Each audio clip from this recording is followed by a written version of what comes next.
جباری، یه پاس خوب پشت مدافعان تیم الهلال. برهانی، ضربه برهانی توی دروازه، گل برای استقلال. 2-1 استقلال ایران 2 الهلال 1. گفتم این دروازه بازم میتونه باز بشه. ماجدی آروم میکنه اعضای کادر فنی تیم فوتبال استقلال رو. استقلال 2 الهلال 1.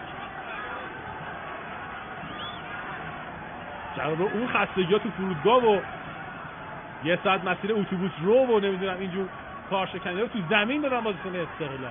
2-1 به سود استقلال. پاس عالی آفسایدی بودن پر کرده اونجا. بازیکن برزیلی تیم فوتبال الهلال رو دروازه رو باز کرد برهانی. تعویض عالی امیر قلعه‌نویی. بارکلا بارک. 2 تا توپ گیرش اومد. یکیشو بازیکن خطا کرد، کارت گرفت، یکیشو گل کرد. کمتر از 5 دقیقه